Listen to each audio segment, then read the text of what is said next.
padayon siya hangtod sa kamatayon sa krus. Mao ni mga igsoon ang usa ka kinaiya na gusto nga ipamana sa Ginoo sa atong mga kinabuhi. Sa humility ni Jesus Christ, mga igsoon, bilang mga anak sa Dios, unsa may atong makuha ani? Gikan sa verse 6 hangtod sa verse 8. Nganong giwali gitudlo ang pulong sa Ginoo? Sa 2 Timothy chapter 3 verse 16, ang kasulatan gimugna uban sa tihog sa Dios. Aron mapuslanon kini sa pagtudlo, pagsaway, pagbadlong. Ang purpose aron nga ang mga anak sa Ginoo ma-equip sa mga maayong buhat. Makasurvive sa mga pagsulay. Kini mga maayong buhat ang gitumbok ani worship. Ha? Kay ang pinakamayong buhat, mga igsoon, this is a byproduct of salvation. Kaning worship. Nga naman gyud nga imo magyung duolon ang Dios bisan unsa ka duol ug unsa ka layo, because nakatatak sa atong hunahuna, God is mindful to you and to me. Ang Dios naghuna-huna kanunay kanato, kay kung wa pa tag una sa Ginoo, dili siya magpatupad niining balaod sa kaluwasan. Sayang lamang ang atong pag-ampo, pagduol sa church kung dili nato mailhan na ang Dios di ay kining tanan mga igsoon aduna ri hangganan unya wala ray kapuslanan. Dunay equivalent ang tanan natong gibuhat, mga igsoon. That's why usa ka pagtulunan sa mga ni si Kristo, mga igsoon, nagpaubos. Let us always embrace humility sa tong kinabuhi. Magpaubos ka.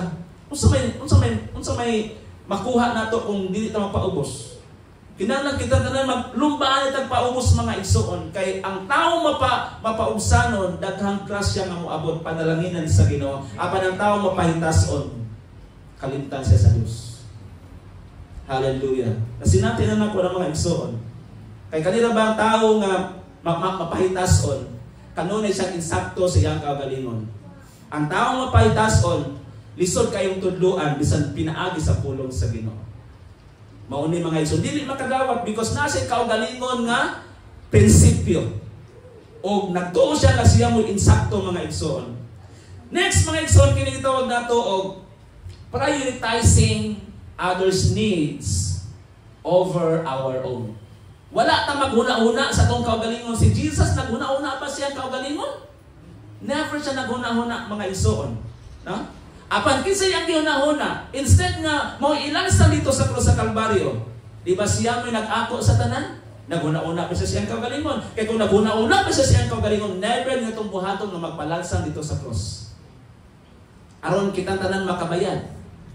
So Jesus Christ, wala siya maghuna-huna siyang kaugalingon. Apan iyang gihuna-huna, mga igsoon, kitang tanan. Ikaw pa na imong tapan. Para nga makahinumdom na ikaw di ay maoy prioritize sa Ginoo. Muna ang tanan na kita kang priority sa Dios, muduol gyud sa Ginoo o musimba sa Dios. Hallelujah! Mo ni mga igsoon, anong rason? Anong muduol ta sa church? Because gihatagan tag priority sa Ginoo. Wala siyang maghuna-huna siyang kaugalingon, mga igsoon, nagkatagbawan. Tuwa na siya sa trono. Gihatagan na siya lugar sa Dios. Nasa sa tuo sa Dios Amahan. Pero nanaog siya din sa yuta. Aron nga ilansang iyang kaugalingon ngadto sa Dios. Sa paagi, sa tawhanong pamaagi. Sa may tawhanong pamaagi, gibuhat-buhatan siya sala, bisagwa siya sala. Ha? Bisagwa siya sala, itumuan siya. Aron nga, kung mahimo siyang convicted sa pagpalansang dito sa krus sa Kalbaryo. Wala siya dito lansang sa cross, my friend. Matod pa si Eden, ato iyang research. Pila ang distansya gikan sa Jerusalem pangos Golgotha? 700 meters away. See? Ya, napasan ato. Before siya napasan, gikulata siya pag-ayo. Gisamad-samaran siya. Usa siya gipapasan, luya na iyang lawas igsoon. Kung ikaw makaabot pa ka ditong napita sa Golgotha, kalibutan sa mga patay, nadaghan itong mga maragluganan dito itong napita. See? Dili. Pero iyang gibuhat hangtod sa kamatayon, mga igsoon. Gibuhat niya tungod kay ang iyang priority dili siya. Bahalag siyang mamatay. Basta kay masave lang niya ikaw ug ako. Mo na walay rason na di ka musimba igsoon. Ang makababag sa pagsimba kining kabalaka. Unsa ka na kuning biya? Unsa ka ni? Unsa may tabuan ni? Ay siya ko ang klase. Malit ko ang apil ko klase. Malit ko. Sige, imuha man po ng version.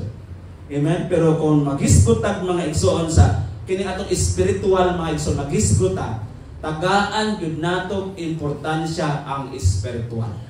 Kaya ang espiritual mo ni siya mo dumala forever sa walay katapusan. Ang tao mga igsoon dili mapulan. Dili matampaw. Kanunay na ito ning gipuso ng atong lawas. Kaon diri, kaon dito mo nang rason nga nangita ta. Nung wa tay tinigom, kay sige na tang kaon. Mo ato tag David to dito kay akong barkada to dito. Let's climb up the mountain. Naman lisod na meron ba kayo kag mountain wa kay dala. Wa kay bala, di ko kakabot dito. Di ba? Unya pila ka kwarta, pila ka libo imuhang nawala. Itrabahoan nimo 15 dias, uska adlaw lang dastuhon. Biasa diha ang imong wisdom. Di ba? Kisa may giigsot nimo ang Dios. Mingon ka, Lord, salamat sa provision. Nakaabot ko aning dapita. Tungod sa imong grasya ug tabang Kristohanon. Di ba? Kristohanon, kaya nga mga pulong, ang grabe nga, grasya, nakaapon mo rin discipleship. Nilaab itong dapita. Hello, na? Dili maayo ang pag-apply sa grace o provision. Na? Nakoy usa ka reels na true to life story ni siya. Iyang gi-share sa Facebook, ningon siya na. Kaya sa una, bata pa siya, nagtrabaho sa Qualphone. Kanang tanan yung mangayo, tabangan, hatakan. Kaya generous ba siya? Walang daghan na pasalamat niya, daghan siya mga likes. Pag-abot na niya iyang mga parindi, no? Gatrabaho, pag-abuan niya Qualphone, ato na po siya, kay gamayan sa Qualphone niya, abroad na po siya. So, tanan mga parindi niya, mga isang bisan gani, dili kaila, iyang itabangan, kaya generous lagi. Naabot na siya mga igsoon o sa isinta, dito siya katrabaho, naabot siya si Tinta, siya na po yung norte ang kwarta. Ingon na siya dito. Sa akong si Tinta katuig nga gitrabahoan, wala ko yung natipon. Kaya ako ang gipanghatag sa mga taong talabangon. Ako ang gipanghatag sa mga taong nangayo, labi na sa ako ang mga pamilya. Pero I realize, dili na ako mabalik ang sa unang panahon. Munang sa tanan ng mga nananaw karon ingon siya, ayaw yun ninyo ihurot o hatag ang inyong napundan. Kinanglan mong magtikom. Kay moabot ang panahon nga may sama na namuani nako nga kung daatay kuoto na atay makuot, pero kung atong gihatag tanan giwaldas sa tong tanan sa panahon sa emergensa kinsa may imong kuotan. Wala na. Una usan siya mga igsoon katabang nato. Gitagaan ta sa Ginoo provision, then wala nagpasabot nga atong iwaldas, wala tuo. Gihatagan ta sa Ginoo kay gayunan para nga magtigom para dili karon kun dili para sa umaabot. No, sabi daw maingon ng ubang tawo ningon nga kana siya tihik man na. Kana siya inot man na. Kaya nga naman lisod pangitaw ng kwarta, igsoon. Di ba? Sayon ra? Sayon dili. O kanang uban dali nag-ampong na makatrabaho, karon nakatrabaho, nagluya na. No, so dili sayon ang trabaho. Ampo nagtamang ginawa. No? Mali nakatrabaho na nagluya. So sa ako pa man nato na paging sa Ginoo nagluya mata. Hello? Matulong na gulay ulan. Kaya ano man, ang lawas bali ng pagkaluyaha. Hello? Amen ba? Amen ba ba diha? Amen kita. That's why gitagaan ta og wisdom sa Ginoo. Sama ni Jesus Christ. Nagtanong siya, ang iyang gitanong, humility. Ang iyang pagpapaubsanon hangtod sa kamatayon. Muna kini katong pagpaubsanon mga igsoon, dili lang na ay taman, na ay end, na ay katapusan, kundi hangtod sa kamatayon mga igsoon. Dawas nga adunay prioritizing mga igsoon sa kinahanglan sa uban. Atong giilah ang pagka-importante, ang pagkabililhon sa Dios sa atong kinabuhi. Kung imong gisimba ang Dios, nagpasabot nga ang Dios mo'y bililhon sa imong kinabuhi, ni-respond dito bagta sa pagkamaayo sa Ginoo. Kay una sa tanan, iya tang gi-priority. Kinabuhi ang iyang gihatag nato mga igsoon. Aron na kitang tanan mo balos musimbas Ginoo. Isaiah 43 verse 21. Ang katawhan nga akong giumol para kanako ningon ang Dios. Aron sila magaproklamar og mga pagdaig. Mao ni ang atoang response sa Ginoo mga igsoon. Kani ikaduha. Sa dihang si Jesus Christ, iyang gi-embrace ang humility, ang pagpaubos. Nga ikaw ug ako gisunod nato mga igsoon ang karakteristik ni Jesus Christ. Nga bisan tuod siya Dios apan wala siya nagpabiling tupong sa Dios.